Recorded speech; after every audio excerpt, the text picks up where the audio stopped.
Hello, everybody. This week we are going to be discussing carbohydrates.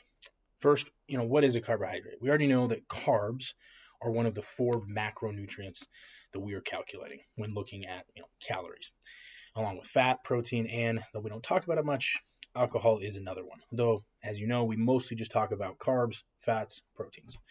Within the body, carbs are broken down into glucose, which is our body's main source of energy. Deeper within the body, whatever is not utilized for energy in the moment of digestion is converted into glycogen and stored in either the muscles or the liver as a backup energy.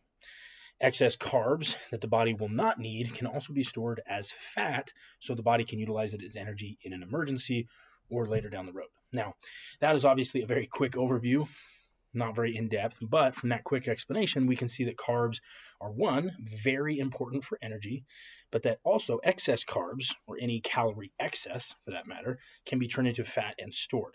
So our job when trying to either lose fat, maintain weight, anything like that, is we are going to be making sure that we're getting in enough carbs to supply the body with the energy to keep moving and progressing, while not having too much so that it is stored as fat. Now, why is it that carbs are seen as evil within a lot of the fitness and health crowds, communities, things like that? I'm sure you've seen it within your circle of friends or family. Someone wants to lose weight, and what is the advice?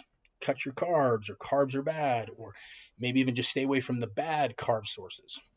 Why is it that we see this huge turn against carbs and all of these different fad diets that we see that completely cut out carbs? Think of keto, paleo, carnivore, a lot of other ones. Now, for me, my opinion on why carbs are so hated is for two reasons. One, they taste really good. And two, we can eat a lot of them. Because remember, at the end of the day, what is it that helps us either gain or lose weight? Calories in, calories out. If we want to have a successful weight loss phase or fat loss phase, we need to be eating in a calorie deficit. And when we're eating in a calorie deficit, oftentimes we feel hungry and have food cravings. For most people, carbs are the first thing that not only they crave and want the most, but unfortunately, they are often the thing that we can eat the most of. Now, why does keto work? Keto works not because carbs are evil and by cutting them out, the fat just burns away, but because eating that high amount of fat and protein is very filling.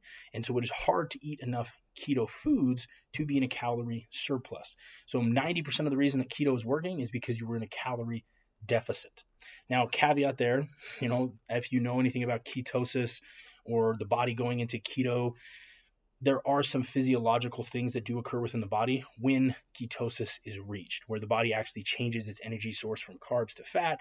And in that case, it actually does burn fat faster.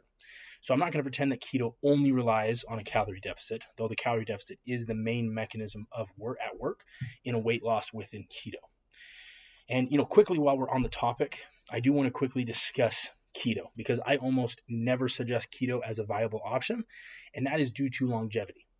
Though people can, of course, maintain keto for long periods, it is very hard to maintain. And if someone is doing keto, they have to stay very, very strict and almost completely eliminate carbs until they have reached their goal. The other issue, and this is my big problem with keto, is once you are done, let's say you had a goal of losing 50 pounds, you get down to the 50 pounds, you've now reached your goal. You either must stay in keto forever or do a very careful and gradual transition back into carbs. Whereas for most people, transitioning back into carbs, they end up gaining almost all, if not all, the weight back. So yes, keto can work, and it can work quick, but it is very, very difficult to maintain, and thus, that's why I don't like it as an option. Sorry, that was a bit of a sidetrack there for a second, but I did want to discuss, the keto and the reason why I don't like it, because I do get a lot of questions on, hey, why don't we try keto? I've heard of really quick results, things like that. It just makes it really hard to maintain, and switching back, there's a lot of issues.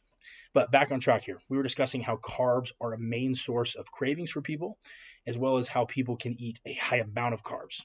Let's take a slightly deeper look here, and hopefully it'll make a little bit more sense to you. So looking at carbs themselves, there are two different types of carbohydrates, simple carbs and complex carbs. A couple examples for simple carbs: table sugar, fruit, honey. Complex carbs, things like oats, brown rice, quinoa, sweet potatoes. The main distinction here is that complex carbs have more nutrients, things like vitamin C, vitamin B, magnesium, things like that. micronutrients, I meant. Now, with all of these complex carbs, these extra micronutrients add a lot of extra fiber, making it not only more packed with, good healthy vitamins, but it takes the body a lot longer to digest. So with all the longer digesting time and effort, it makes us feel more satiated or full. Now, this is one of the reasons why we hear people saying things like good versus bad carbs. Now, can you tell the difference between a good or a bad carb? Let's say I give you two options, right? Between a cinnamon raisin bagel, which obviously superior bagel among all food critics like myself, and the other option is a large bowl of oatmeal. And let's be specific. Let's say it's a half a cup of dry oats that is then cooked with water, some cinnamon, and maybe some low-calorie sweetener like stevia, monk fruit, something like that. So which of these two options would you consider a good carb source or a bad carb source? The truth is, there is no such thing as a good or a bad carb. A little bit of a trick question there. Though carbs might be different, some are simple, some are complex, a carb is a carb, and the body is not going to be like some picky child who refuses to eat a specific food or to use a specific item. Now, let's look at this example a little bit deeper to better understand it, because there are some differences between these two. That bagel, which is, super amazing, wonderful, tastes amazing, it's just a little bit under 300 calories. And there are 55 grams of carbs in that bagel. If we look at the bowl of oatmeal, pretty much exactly 300 calories, and it's about 54 grams of carbs. So essentially, they're about the same, right? There's a couple differences in the calories, a single gram of carb different. So why is it that one is seen as good and one is often seen as bad? A big part of the reason is, like we mentioned earlier, satiation, right? Feeling full. Because if you're in a fat loss phase, often people being hungry is going to be part of the process. And so it is a useful tool within your arsenal to be able to utilize specific foods that are highly satiating, right, making you feel fuller, while keeping your calories lower. The example above demonstrates this really well, because I know for myself, if I was even a little bit hungry, a single cinnamon raisin bagel is only going to make me smile and potentially make me want another 1, 2, maybe even 3 bagels, right? I could eat a lot of bagels. Whereas that bowl of oats, and remember, a half a cup of oats dry, you cook this up, it gets massive. And if I finish that bowl of oats, I am not going to be craving anything else, right? That is very, very filling.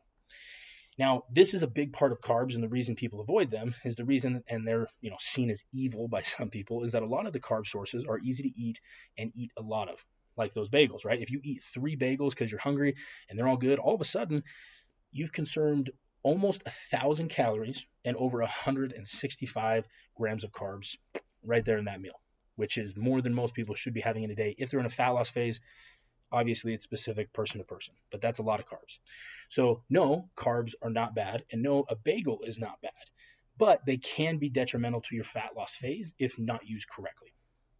The takeaway here, everything you eat should be looked at as a tool within your arsenal, right? You are trying to reach a specific goal. Maybe you're losing fat, gaining muscle, maintaining your size while becoming more athletic, faster, quicker, stronger, whatever the specific goal is, and food is your fuel source, right, to get to that goal. And you must be specific in what you fuel your body with to get to that goal when it comes to picking carb sources. And you must also balance those goals with your mental states and your needs to either be hungry, satiated, full, things like that. Because if you're always feeling full, right, if you're someone who has a hard time having a big appetite, then use carbs that are easier to eat high volumes of so you can reach that goal without feeling horribly full all the time. If you're always feeling hungry and you're struggling to sticking with a plan because you're just having lots of cravings, then utilize carb sources that are going to be very, very high volume, right? You can eat a lot of it without consuming as many calories, right? The higher volume carb sources will allow you to eat higher quantities while keeping your calories in that deficit. As an example, my wife, Megan, she was in a fat loss phase a couple of years back, and she was just really struggling with her appetite. For whatever reason, she was just full all the time, and even though she was eating in a deficit and she was losing body fat, she just felt full all the time. So for her to ensure that she was still getting in enough carbs and not getting into deep of a deficit, because as we talked about before, if your deficit is too deep, your metabolism will start to slow down and you can actually plateau, right? So she wanted to make sure she was eating enough. For her, what she did is she started eating low-fat ice cream every single night. She was literally having a bowl, almost a cup and a half of just low-fat ice cream. And this seems a bit weird, and it's almost, for some people who think about this, they're like, wait, how does that make any sense? That seems impossible. She was eating ice cream on a daily basis and yet was still losing a little over a pound a week, which is really fast progress. But when you're counting your macros and calories and keeping within the ranges of your goal, it honestly doesn't matter what the content of the food is. Remember, it's calories in, calories out. Now, there are some specific caveats to that, and I'm not suggesting you eat only donuts. I'm not saying that. But at the end of the day, it is calories in, calories out. And this is one of the main keys to being able to control your health markers. If you understand how to count calories and macros, and you understand this relationship, it's almost like a superpower. You can completely control what you eat, even having a lot of fun, good food, while completely staying within your calorie goal, like Megan did with eating this ice cream, while still being in a deficit and losing body fat. The more you understand and learn about macros and calories and how to stick within your ranges, the more freedom you have. The hardest part about putting in fun foods, and I'm just saying that in that way because all food is food, right? But sometimes it is funner to eat ice cream, donuts, things like that.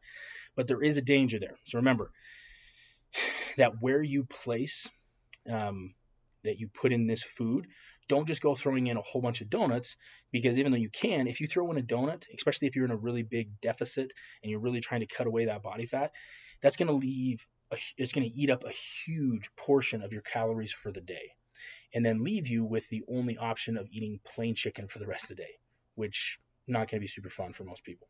So be smart with it. Think about options here and things that you want to try. Now, this is a little bit about why I'm here as well. As we're getting to this point of the program, you probably don't have a meal plan anymore. You're mostly just going to be counting macros. And so I want you to think about, different foods that you're craving, missing, things that you want to add in.